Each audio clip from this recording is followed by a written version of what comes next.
y va a ser una alegría cuando los podamos tener a todos aquí en el Beta Midrash, estudiando aquí en nuestra casa de estudios. Vamos a estudiarle el Nishmat, la señora Guillermina Bat Emilia, Nishmatat Zevaditzo Haim, que la puedan recordar por muchos años.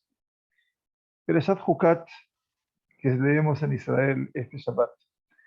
En la diáspora van a leer la Perashá de Korach, una perashá también difícil, muy compleja, pero estudiamos de acuerdo al límite que estudiamos aquí en Israel. Entonces estarán estudiando una cosa adelantada para el próximo Shabbat eventualmente. Les pedimos disculpas, pero la perashá de Korach está también grabada y la van a poder escuchar del Shegur pasado. Bueno, Perashat Hukat tal vez tenga un tema central, que es el que más nos ha ocupado, nos ha preocupado, y que tiene que ver con lo que se conoce como Het Mei Meribah, el pecado de las aguas de la disputa. Ya el título de por sí es llamativo, porque hay lugares en el desierto, como hitos en el desierto, que generaron la identidad de un lugar. Por ejemplo, la semana pasada hablábamos, o hace 2 semanas, de un lugar donde el pueblo codició tanta carne, que murieron allí por esa codicia. Se llamó Kibrot Atahavá, quiere decir las sepulturas de la codicia. O sea que hay lugares que llevan un nombre como consecuencia de los hechos.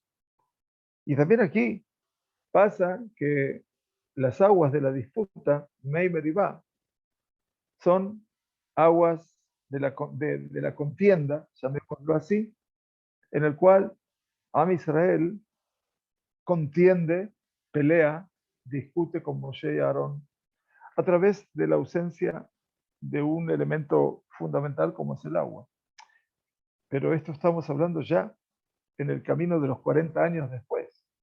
Quiere decir, ya pasaron 40 años. Y la disputa por el agua empezó también cuando salimos de Mitzray. A los 3 días que salimos de Egipto, de cruzar el Yam Suf, las aguas estaban amargas y el pueblo judío peleó con Moshe. Ahí Akadosh Baruj Hu le ordenó golpear la roca. Y en esta perashá también falta el agua, 40 años después, y le ordena a Hashem hablar a la roca. Cambiaron los tiempos. De todas maneras, hay quienes comentan aquí que hay que prestar atención a uno de los escenarios de la perashá que están muy relacionados con esta ausencia del agua.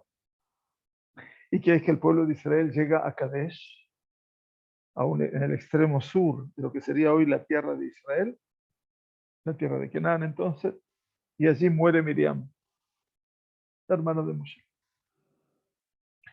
Y cuando dice, matamos Miriam Batika Bersham, y murió allí, y fue enterrada allí, a renglón seguido dice, Veloaya Maim la edad. Y la comunidad no tenía aguas. Por lo tanto, obviamente, los Jajamim asocian y dicen, durante 40 años, el mérito del agua fue a través de Miriam, el pozo de Miriam, que era un pozo que se trasladaba con ellos, un verdadero milagro. Entonces, ahora que murió Miriam, se siente esa perspectiva de la ausencia de Miriam física, pero la ausencia del agua. Y eso lleva a que el pueblo ahora se queje amargamente. Ese episodio en el cual lo tendrán como protagonistas al pueblo de Israel, a Moshe en primer lugar y a Aarón como la compañía de Moshe Rabenu, se llama Mei Meribah. La consecuencia fue que hubo agua para el pueblo. O sea que la atención del agua Kadosh Baruj Hu la hace, pero la consecuencia más grave fue que por lo que Moshe obró delante del pueblo, perdiendo sus estribos, diciendo Shimun ha Amorim, escúchenme ahora rebeldes, Aminasela Adeno Tzila Gemai, ¿acaso de esta roca les sacaremos agua? Ahí está el secreto, eventualmente, de decir, bueno, tendría que haber dicho, ¿ustedes creen que Dios les va a sacar agua de esta roca? No, nosotros. Pero se ve que la ira, la situación de desenfreno de Moshe Rabenu, lo lleva a perder los estribos, curiosamente. Ya lo emantenbi, por lo que no me habéis creído en mí, de Akisheni, para santificarme. La gente, por lo tanto, lo tabiu ta'amal. No van a traer este pueblo a la tierra. En esta perashá se sella definitivamente el destino de Moshe y Aarón. Miriam va a morir en esta perashá, Aarón morirá en esta perashá, y nos quedará Moshe Rabenu, que llegará hasta la antesala de la tierra de Kenan, y allí habrá de morir. En el Tibot Shalom, el rabino de Slonim, que estamos estudiando en profundidad, habla acerca del Inyan Het Mei Meribah, el tema ligado al pecado de las aguas de la contienda de la disputa. Y empieza diciendo, porque no habréis creído en mí para santificarme, dice la Torá, delante del pueblo de Israel, por lo tanto no traeréis a esta congregación a la tierra que yo les he dado a ellos. Entonces, en el Tibot Shalom dice, con respecto al pecado, la transgresión de Mei Meribah, hay demasiadas aseveraciones, demasiados conceptos y también demasiadas situaciones de asombro. Y la pregunta es, ¿cuál fue? ¿Qué tanto fue ese pecado? ¿Cuál fue el grado de esa transgresión? Y en primer lugar, dice Netibu Shalom, la mayor dificultad está que cuando llegamos inmediatamente después de la salida de Mitzrayim a un lugar llamado Refidim, cuando no tenían agua para beber, así el pueblo, Akadosh Baruj Hu le ordenó a Moisés, golpearás la roca y saldrán de ellas abundantes aguas. Quiere decir que en ese caso el milagro ocurrió a partir de que Moisés golpeó la roca. Y Akadosh Baruj Hu no fue tan riguroso con él. En este caso decir, háblale a la roca. Le dijo, golpea la roca. Y en el Tibot Shalom dice, entonces eso también requiere otra explicación. Porque de momento que Akadosh Baruj Hu le dice ahora, por cuanto que no habéis creído en mí para santificarme a los ojos de los hijos de Israel, entonces en el Tibot Shalom pregunta y dice, Ma'inaf Kamina. Que entonces, ¿de qué sale de todo esto? ¿Qué diferencia puede haber entre Dibur, entre la palabra y el golpe, con respecto a lo que es santificar el nombre de Dios a los ojos de Israel? Si yo le hablo o yo le pego, el objetivo no es ni el habla ni el pegar. El objetivo final, ¿cuál es? Que salgan agua. Entonces, al final de cuentas, salieron agua, tanto por la palabra como por el golpe. Y entonces dice, el hecho de que una roca, y como yo conté en el último viaje que hicimos al Mitzvah Ramón, en el desierto, veíamos rocas de las cuales salían agua. Y digo, oh, aquí está la realidad que habla la Sagrada Torá impresionantemente. ¿No? Le decía a mi esposa, justamente, esto es lo que cuenta la Torá. Entonces, el Netivo Shalom dice, el hecho de que salieran aguas de la roca, ya de por sí, es algo sobrenatural. Está más allá. Sí lo golpeé, sí le hablé, y por lo tanto, ¿qué hay de especial en hablarle a la roca? Que si no lo hacían así, Dios le dice, por cuanto ustedes no han creído en mí para santificar. La verdad, tiene razón. O sea, lo bueno de nuestro autor, de nuestro rabino de Slonim, es que se cuestiona a partir de la lógica de los hechos. Y dice, más aún, necesita dar una explicación por qué verdaderamente Moisés castigó a la roca después de que Akadosh Baruj Hu le dijo, y hablaréis a la roca. Más aún, Vayaje Tasela, Pagamayim, dice. No que golpeó la roca una vez, sino que la golpeó y la golpeó 2 veces.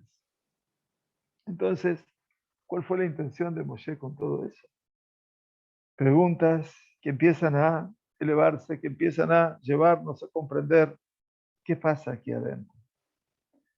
Dice, más aún necesita explicarse el castigo con el cual fueron castigados. Porque dice, por cuanto no habéis creído en mí para santificarme, por lo tanto, no traeréis a esta comunidad a la tierra. El sentido es que esta es la consecuencia del pecado, aparentemente. ¿Y qué tiene que ver? ¿Qué relación hay entre el pecado con el castigo? Que no iban a entrar a la tierra de Israel. O sea, no hay relación entre el castigo y el pecado. Y en el cita ahora, como lo citamos en el Darjé Noam también, en nuestra edición de este Shabbat, al Noam Elimelech. Noam Elimelech es el rabino Elimelech de Lilla, una genialidad del mundo del Hasidut. Y nos dice en el Sefer HaKadosh Noam Elimelech, que escribe en Perashat Balak, el Noam Elimelech tira una dificultad en el sentido de que nosotros hemos visto que la divinidad había aceptado por medio de Moshe Rabbeinu alaba Shalom el hecho de haber golpeado la roca. ¿Por qué? Dice el Noam Elimelech. Así todo que Moshe golpeó la roca, la golpeó en vez de hablarle, Akadosh Baruj Hu estuvo de acuerdo. ¿Por qué? Porque Etzemanés, la esencia del milagro, ¿cuál fue? Que salieron aguas muchas. Quiere decir, fluyeron muchas aguas de la roca. Y es el mismo milagro por medio de haberla golpeado como por haber hablado. O sea que le habló aquí antes, en Shemot, y la golpea aquí en Bemidbar, y el resultado es el mismo. Fluyen numerosas aguas. Y si esto era, dice en el Tibot Shalom, en el Noam Elimelech, perdón, era lo opuesto de la voluntad de Dios, entonces Kadosh Baruj Hu no hubiera hecho un milagro que va a mentir su realidad. Kadosh Baruj Hu y entonces vimos que aceptó la divinidad, lo que hizo Moshe Rabbeinu. Pero por sobre todas las cosas, dice en el Tibut Shalom, debemos entender que así como hemos recibido que los Evareem Shel Tzadikim, dicen los Jajamim, una cosa muy interesante, esto es en la Gemara de Julín, al principio de la Gemara, dice la Gemara que los órganos de los hombres justos no hacen ninguna acción que esté en contra de la voluntad de Dios. Así dice la Gemara. O sea que si la persona levanta el dedo es porque también a Kadosh Baruj Hu le indicó que levante el dedo. Y si gritó, porque tenía que gritar. Y si cayó, porque tenía que callar.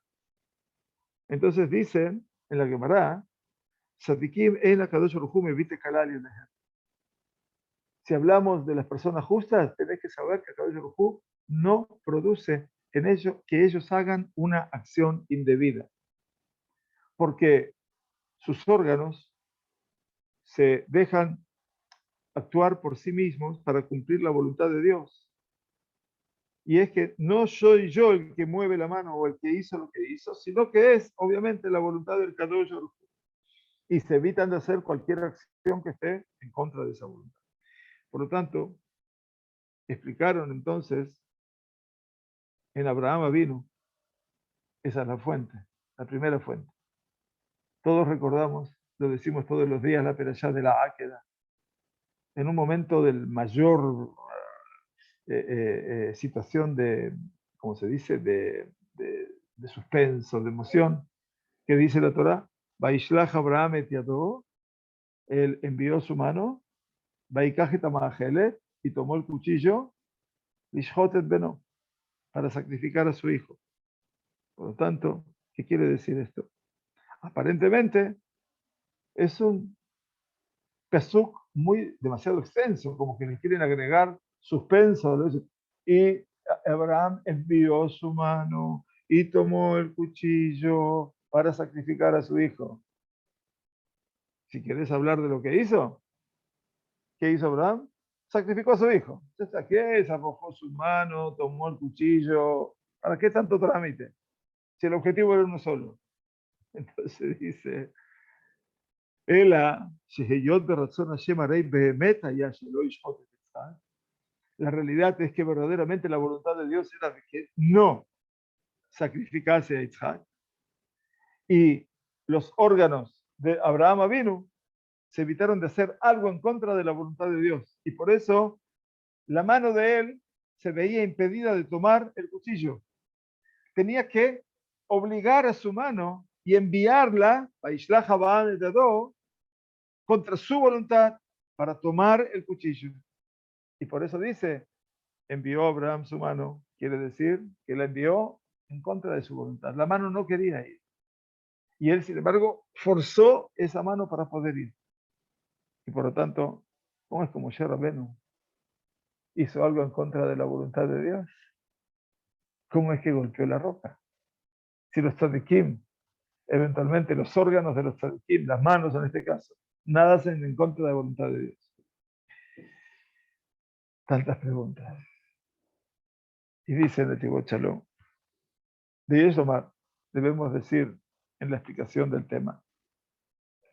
Y como hemos visto y estudiado, como es aceptado en los tzadikim, en los hombres justos verdaderos, la regla con respecto a la emuná y bitajón, todo lo que es la fidelidad y la confianza, la seguridad, de Matai Tzarik La'asot Ishtadlut, en los tzadikim, con respecto a emuná y bitajón son dos columnas de lo que representa el hombre justo, su fe incólume y su seguridad, su confianza en Dios.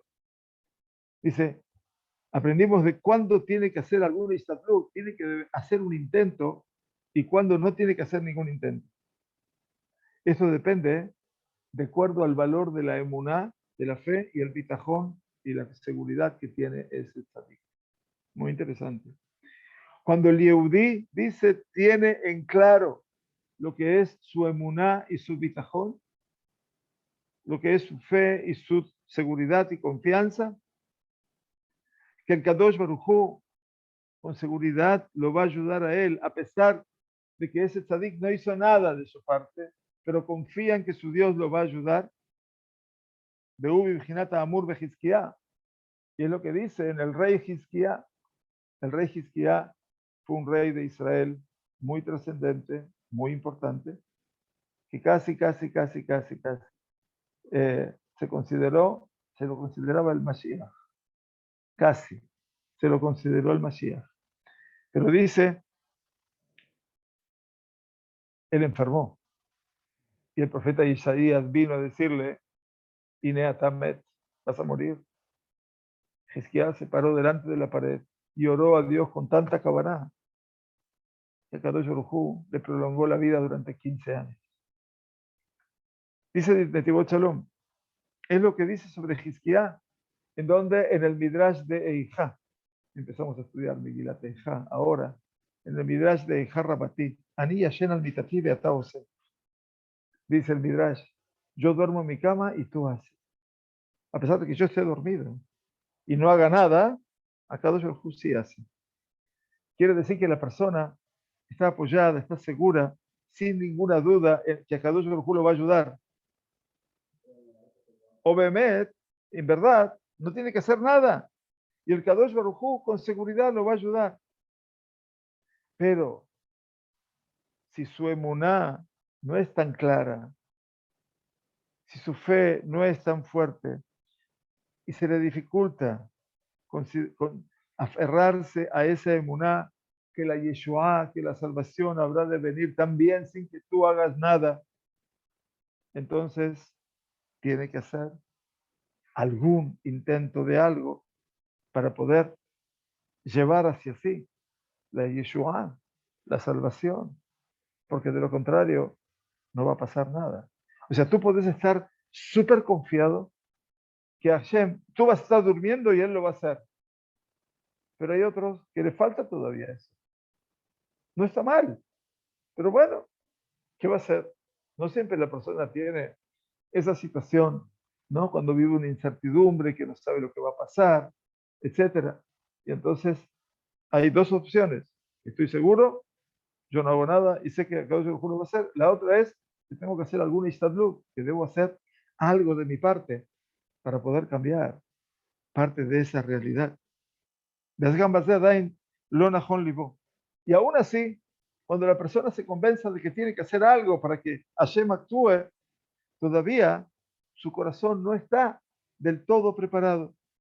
Umargish, y ese Yehudí siente que no alcanza con todo el intento, la intención que él tenga, aunque sea una intención pequeñita, que no haga la gran cosa. Entonces, ¿qué tiene que hacer?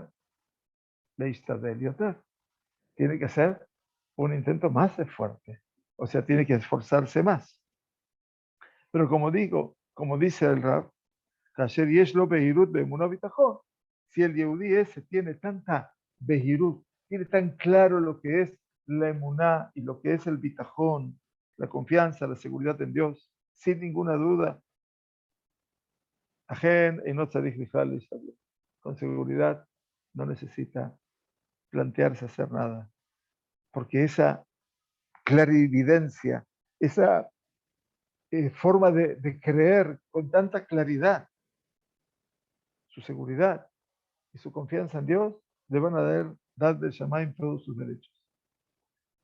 Esto es lo que explicaron los Jajamim con respecto, dice el Tibot Shalom, a Jacob Avinu. ¿Cuándo? Que cuando envió a las tribus a Mitzrayim, porque había hambre, les ordenó que tomasen algún regalo para el hombre, el gobernador de Egipto. ¿Pero qué les dijo que lleven? Un poquito de esto, otro poquito del otro y otro poquito de lo otro. No dijo que les lleven 10 kilos de pistacho, 10 kilos de cayú, 10 kilos de maní. No, me'at. Dijo un poquitito de cada cosa. Me'at sorí, me'at levash. ¿Y por qué dijo Jacob un poquito de esto, un poquito del otro? Si vas a mandar un regalo a un rey, dice el Netivot Shalom, tienes que mandarle una mataná grande, apropiada para el rey, como es adecuado. ¿Y por qué entonces les ordenó Jacob a sus hijos que tomasen una minja mu'atet, un regalo escaso presente? Jacob les dijo, en principio, hijos míos, ha sido decretado sobre nosotros que tengamos que hacer un istadlut, un intento en este tema. Por lo menos nosotros tenemos que mostrarnos no en hacer un intento grande, un istadlut grande, porque nuestra salvación no depende de cuán grande sea nuestra intención. Y solamente tenemos que hacer un poquitito. Me'at zori o me'at devash.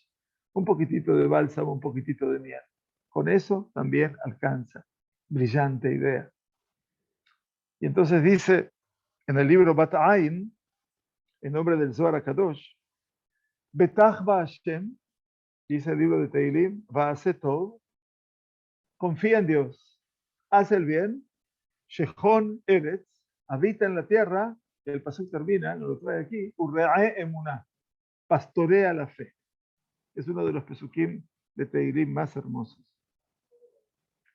Dice que la fuerza para tener el mérito de la tierra de Israel es, ante todo y por sobre todo, midat habitajón, el atributo de que tú confías, estás seguro.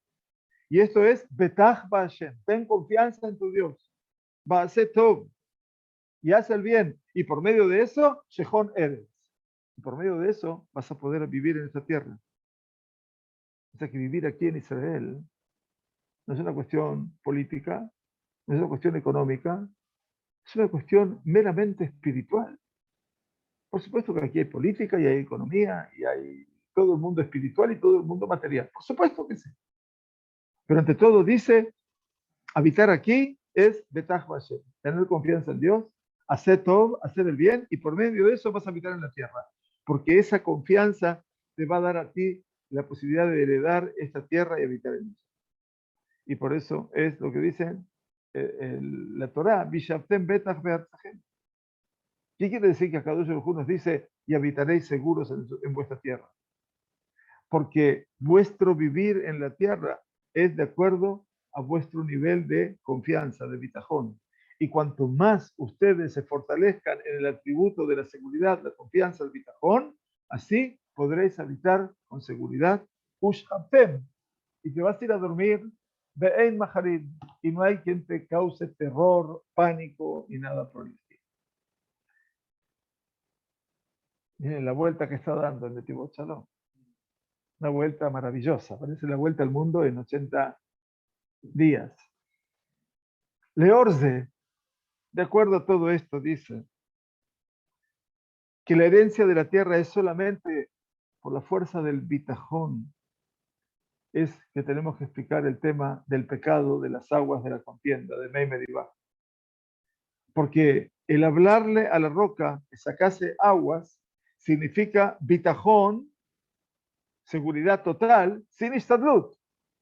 Tengo que hablar, nada más. No hice nada, solamente hablé. La palabra no es algo difícil. La palabra sale de la boca lamentablemente sola. Por lo tanto, Moshe Rabbeinu entendió que Israel estaban en un nivel tan pequeño en su nivel de bitajón, de seguridad y confianza, y por lo tanto necesitaban también ahora una istadlut, una acción, algo concreto, y por lo tanto hizo más de istadlut. Moshe Rabbeinu, ¿qué hizo? Esta gente está tan baja en su atributo de seguridad y confianza en Dios, que dijo, tengo que hacer algo. ¿Y qué hizo? Vayaje Tacela, golpeó la roca. Y no hizo algo pequeño, sino que ¿cuántas veces la golpeó? 2 veces. No hizo algo pequeño, 2 veces. Eso dice, hizo una gran istadlut. Y todo esto porque vio que el pueblo de Israel se encontraba en un nivel tan pequeño de esta dimensión de lo que es bitajón, la confianza, la seguridad. Y esto es lo que dijo a ellos Moshe, Shimuhu na amorim. Ahora escúchenme, rebeldes. Rebeldes, ¿qué quiere decir? Que ustedes son débiles en vuestro nivel de bitajón y por lo tanto necesitan que yo golpee la roca 2 veces. Por lo tanto, el pegam, el daño verdadero, estaba en el atributo de la bitajón. Y la pregunta que dejó flotando, ¿por qué cuando salimos de Mitzrayim, Refidim, Dios le ordenó, Behikitemetaselah, ahí les dijo que tenían que golpear la roca, y aquí les ordenó, y hablaréis a la roca? ¿Por qué castigó Moshe la roca a pesar de que Akadosh Baruj Hu le ordenó que hablase a la roca? Dice en el Divrei Shemuel que Moshe Rabenu, cuando Dios le ordenó lo que ordenó, hizo un Kal Vajomer. Kal Vajomer hizo una inferencia. Dedujo de algo Kal, de una situación leve, dedujo una situación Homer, Hamurayoter, más fuerte, más grave. ¿Cuál fue el Kal Vajomer de Moshe? Sí, después de la salida de Egipto y el cruce y la partición del Mar Rojo, que fue eventualmente toda la revelación de Dios en su mayor expresión, y todavía no había en el seno del pueblo de Israel hasta ese momento nada que produjese daño, ningún pecado, y a pesar de todo eso, en el momento ese que estaba todo casi perfecto, Akadosh Baruj Hu le ordenó a Moshe, y golpearás la roca. Mucho más, dice Moshe ahora, después de que hicieron el pecado del becerro de oro y después de que los espías hicieron lo que hicieron, desde ya el pueblo de Israel ahora no tiene ni derecho a ninguna revelación de Dios y por lo tanto, para que las aguas den su agua, obviamente no puede ser por medio de la palabra. Pero no fue así la intención de Kadosh Baruj Hu. Esa fue lo que Moshe dedujo. Pero la intención de Akadosh Baruj Hu no fue esa. Akadosh Baruj Hu, Hafetz Betzidko, Akadosh Baruj Hu anhela que con su justicia, que es el arma que tiene Akadosh Baruj Hu, a través de la justicia quiere demostrar su amor y su proximidad con su pueblo cercano. E inclusive, en un tiempo de pequeñeces, cuando el pueblo judío es realmente pequeño, porque es pequeño, porque hace cosas, son tontas, aún en el tiempo de Ketanot, cuando esa pequeñez nomás miniaturiza al pueblo de Israel en su fe y en su confianza, Akadosh Baruj Hu quiere enviarles algo de su luz. Más aún, lo hace a través de una revelación maravillosa y mayor todavía que en los tiempos de grandeza. Y es que la voluntad de Dios, en el momento este de mayor crisis y de mayor pequeñez ideológica o espiritual, querían que le abran a la roca. Precisamente, ¿para qué? Para que vean que si estoy en un momento más bajo de mi existencia, la palabra es la voluntad de Dios y puede cambiar la realidad. Más aún dice, Shekodem Kabbalat Torah, antes de que nosotros tuviésemos esa revelación de Dios en el monte Sinaí y recibir la Torah, Aderech Leshaber et Koach Hara Ita Bibtinat Hakaah, la fuerza de poder dominar las fuerzas del mal y poder terminar con ellas era golpeándolas. ¿Cómo? Por medio de ayunos, por medio de sufrimientos corporales. Y por eso es que en Refidim, cuando salimos de Mitzrayim, después de cruzar el Yam Suf, que no había agua, Bejiquitemeta, ahí le ordenó Dios a Moisés que golpee la roca. ¿Eso qué significa golpear la roca? Significa Shvirata Guf Pekoach Hara, al idea Kata Koach. Eso es Shvirata Guf, es verdaderamente romper, quebrar el cuerpo, la corporalidad, quebrar las fuerzas negativas por medio de golpear la roca. El golpear era quitar del medio todo lo que era lo negativo. Pero después de que se recibió la Torah, después, Torah, que ya está la fuerza de la Torah, Asher Barati y Yetzerará, o sea que Kadosh Baruj Hu creó las fuerzas del mal, pero también creó la Torah como un antídoto para las fuerzas del mal. Ahora que tenemos la Torah, y ahora es la Torah que va a quebrar las fuerzas del mal, no yo. En Mei Meribá, y ya teníamos la Torah, fuimos ordenados en hablar a la roca, porque la fuerza de la palabra, de la Torah que ya, de la Sagrada Torah, le habla al alma del Yehudí, y de esta forma, mi meile y a Aker arranca. Cuando la Torah te habla a ti, el Yehudí tiene la fuerza también de erradicar todo lo malo dentro de sí. Al pie de Barim y esto más de y dice, y si quisieras ingresar un poco más en la profundidad de este concepto, la fuerza para entrar a la tierra de Israel, dijimos, es por medio de el atributo de la bitajón, de la confianza, de la seguridad. Y como dice el Zohar HaKadosh, Betach Hashem, ten confianza en Dios. ¿Y qué dice? Ushon eres, habita en la tierra. Esa sería la ecuación. Por lo tanto, la voluntad de Akadosh Baruj Hu era transportarlos, elevarlos en su nivel de bitajón en Dios antes de que ingresasen a la tierra de Israel. Para que a partir de esa fuerza, ese bitajón que se vería multiplicado en esa nueva generación, pudiesen heredar la tierra, porque lo que faltaba ahora era entrar a la tierra y conquistarla. Por lo tanto, les ordenó a ellos, a Moshe y a Aarón, hablarle a la roca. Hablarle, diciendo que este es el nivel más alto de la confianza en Dios. Bitajón le lo shum istadlut. Bitajón que no necesita ninguna acción personal mía. Lo que no pasó cuando salimos de Mitzrayim, que ahí todavía no soñábamos con entrar a la tierra todavía. Y entonces tuvo que golpear la roca, porque ahí había que hacer algo, había que hacer un estadio. Solamente en las aguas de la disputa, Meimeriba, que es la generación futura, que va a entrar a la tierra de Israel y que ya están frente al ingreso de esa tierra para heredarla, les dijo a Moshe y Aarón, ahora, en este momento, Bedibartem el Asen. Ustedes tendrían que hablar. Quiere decir, dice el Netivo Shalom, Emuná y Bitajón sin Istadlut. Tenemos que instalar la fe y la confianza en Dios sin que yo haga nada como persona. Kadosh Baruj Hu lo va a hacer. Y eso es lo más importante. De Ashrish Baem et Koach HaBitachon Hailai. De esa manera Dios quería arraigar en ellos, echar raíces en ellos, la fuerza del bitajón, de la confianza y seguridad en Dios suprema. Por lo tanto, Dat Moshe Aitá, ¿qué pensaba Moshe? Que su confianza en Dios estaba en Madregá Ketaná, estaba en un nivel bajo, escaso, y era imposible ponerlos ahora en un estatus más alto, en un estado de bitajón más elevado.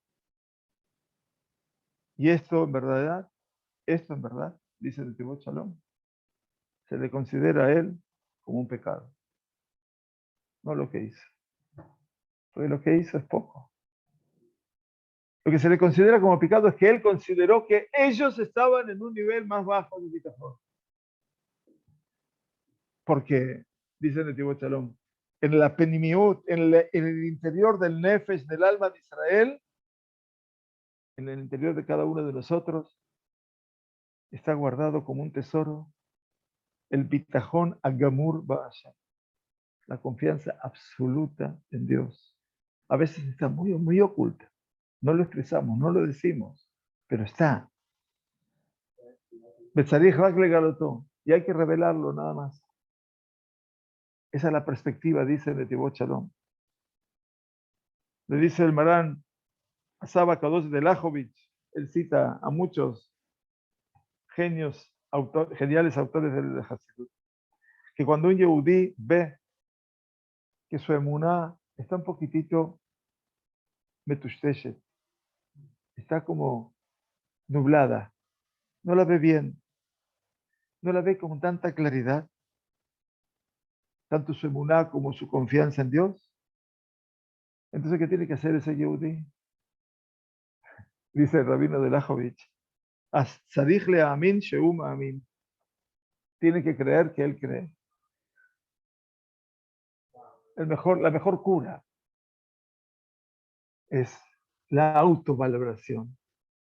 No ir a buscar a alguien que le diga, que le enseñe emuná. Vos tenés que ser un creyente. Ta'amin shatama amin. Tú tenés que creer que crees. Y volver y repetirse a sí mismo que a pesar de que hoy en este momento no siento emuná, yo sé que en el interior más profundo de mi alma yo creo, porque yo soy Yehudí. En el Yehudí la emuná no es algo improvisado, es una herencia de sus padres que está grabada a fuego en la raíz de su alma. Concepto, me parece, excelso. Y esto es mi Yesodeya Emuná. Y esto es de los principios vitales, esenciales, de los fundamentos de la fe del pueblo de Israel. Y no es poca cosa, mis queridos. Que todo Yehudí en su fuero interior, en su alma, cree. Y su abuelo, el rabino Saba Kadosh de Slonim, dijo sobre esto de esta manera. Miren lo que dijo el abuelo del rabino de Slonim.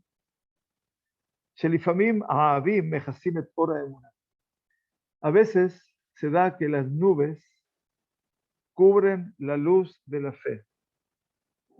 Quiere decir que la emuná es como ver al sol en su plenitud. Pero si hay nubes, están tapando esa luz.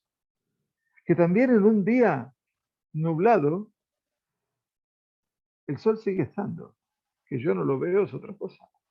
Eso decía el rabino de Slonim, el abuelo del rabino. Más poético no puede ser. Que también en un día nublado, nada de la luz del sol se evita. Si podríamos tomar un avión cada vez que está nublado y subiríamos por encima de las nubes, veríamos que está pleno de sol. El rabino de sol dice, mira, ahí está toda la emuná. ¿Qué decías? ¿Que no existe emuná? Ahí está. Dice, las nubes lo están ocultando. Así es la emuná en el corazón del Yehudí. Y a pesar de que no la sienta, no es sino porque las nubes la están cubriendo. Pero en su fuero interior, el tamid siempre la emuná lo ilumina como el sol del mediodía. Y esto es lo que Akadosh Baruj Hu termina el Netivot Shalom diciendo, quería poner raíces en el pueblo de Israel antes de que entresen a la tierra de Israel. Sheyaminu ki em ma'aminim. ¿Vas a venir a Israel? Bueno, tenés que tener emuná, que tú tienes emuná. Inclusive en una situación en la cual te encuentres en el nivel más bajo de lo que es tu confianza. Que no sienten que la emuná y el bitajón no están porque están las nubes que les cubren su luz, pero que sepan eventualmente que más allá de las nubes, en su fuero interior, en su alma, creen con la mayor clarividencia. Y de esta forma tendrán la fuerza de heredar la tierra.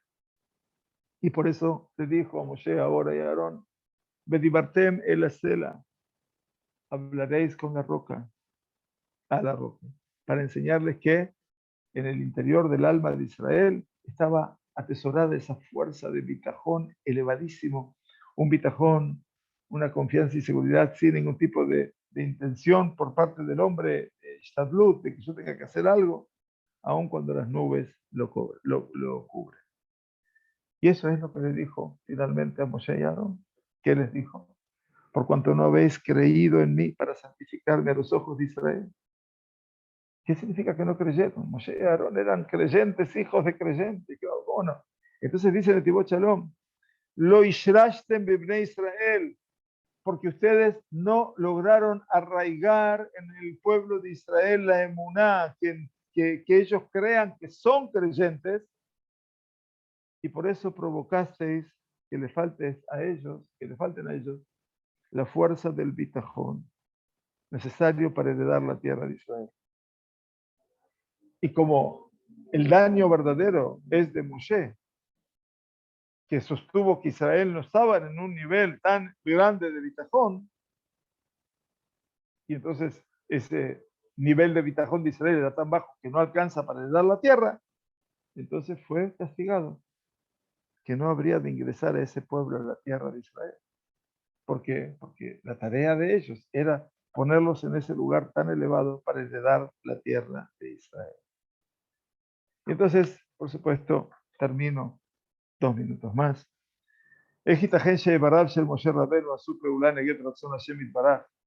¿Cómo es que los órganos de Moshe actuaron en contra de la voluntad de Dios? Cuando los órganos de los tzadikim, dijimos hace una hora menos, que responden a que no hacen nada en contra de la voluntad de Dios. En realidad, dice Netivot Shalom, para decir la verdad de la verdad, esto era el objetivo de Dios. Que Moshe no ingresase a la tierra. Lo dice claramente. Y por lo tanto, lo hayta menial las de mitzvah de Barí, por lo tanto, no le impidió nada que hagan sus manos, como dice el libro sagrado, Sheimayá Moshe nichnas de Eretz Israel.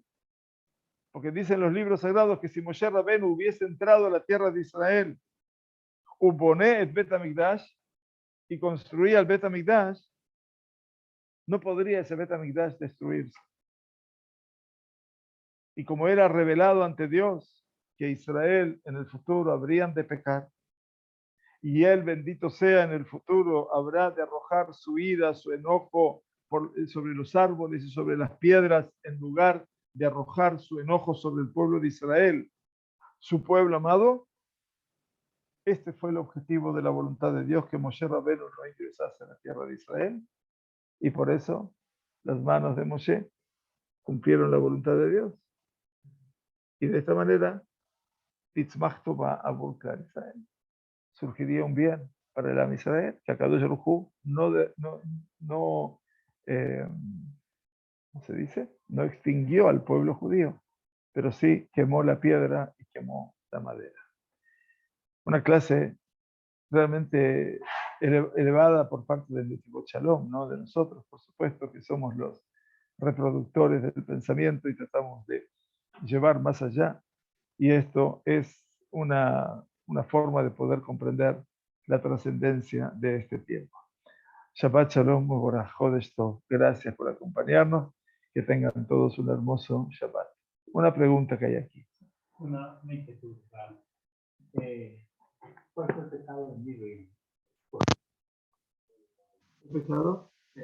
Ah. Por no empezar la tecla ahí. Me preguntan cuál es el pecado de Miriam, que porque no ingresó a la tierra de Israel. Y lo otro es que cuando muere, dicen que fue sepultada. Pero cuando muere Aarón, la muerte sube con el monte Amor. Y dice que murió allá, le quitaron de que murió allá. Pero no se menciona directamente que fue. Miriam se fue sepultada. Mejor. Bueno, muy bien. El motivo de por qué Miriam no ingresa a la tierra es el mismo motivo por el cual Aarón no ingresa a la tierra y por el cual Moshe no ingresa a la tierra. Ellos pertenecen a una generación que es la generación de los salientes de Israel. Entonces, más allá de todo, estamos hablando de que obviamente necesitamos saber que hay un designio divino y tal vez ese designio está planteado muchísimo antes. ¿Saben cuándo? Cuando se declaró la primera guerra contra Amalek. El ¿qué le dijo a Moshe Rabbeinu? Dice que Tov Zot Sefer, escribe esto en el libro y ponlo en los oídos de Yoshua. Se lo dijo entonces. Estaba anunciando que había algo que habría de acabar. Que la voluntad de él no era que Moshe entrase, así como Aarón y como Miriam. Con respecto a Miriam, dice Patika Bersha, fue enterrada. Con respecto a Aarón, dice que subió a la montaña, lo desvistió, se acostó, y un medrash hermoso. Y Moshe Rabbeinu está hasta el último instante con él y reproduce todo lo que Dios le dijo. Le dijo en ese momento que coloque una mano sobre su pecho y la otra mano sobre su pecho. Le dijo que cierre los ojos y allí Aarón murió. Murió en los brazos de Dios, mitad de Inshika. ¿No es cierto? Se supone que la misma suerte que corrió Moshe, Baikuro Tobagai, lo enterró a través de Rukú, es la misma suerte que corrió Aarón. Los dos hombres más amados, más queridos, más esenciales de la historia del pueblo judío, Akadosh Baruj Hu se ocupó de su entierro. A Miriam se ocupó el pueblo. ¿Por qué? Porque Miriam toda su vida la dedicó al pueblo de Israel. Y entonces el pueblo, mamás, le rinde tributo a través de lo que era ese entierro, aunque no dice que la lloraron. Por ejemplo. Y a Aarón que lo lloraron 30 días. Entonces, como que hay diferencias sustantivas, lo que en última instancia no nos está eventualmente hablando de diferencias marcadas, sino hablando de la esencia de lo que es el ser humano en este caso. Yo leía un artículo que decía que el hecho de que faltara el agua fue en respuesta a que el pueblo no tuvo ese cuidado de llevar a Miriam. Por lo tanto, que por esa razón se les faltó el agua, por no haberle dado el sabor que ella merecía. Mejor, también. O sea que eventualmente estamos ante un escenario de que se muere el líder, obviamente, y sin embargo, a veces el pueblo no siente la ausencia. Lo lloraron más a Aarón que a Moshe. Sí. Esa fue la única verdad también. Pero bueno, en esto no podemos decir que tenemos aquí alguna realidad que eventualmente uno puede decir, ok, hay diferencia. No hay diferencia.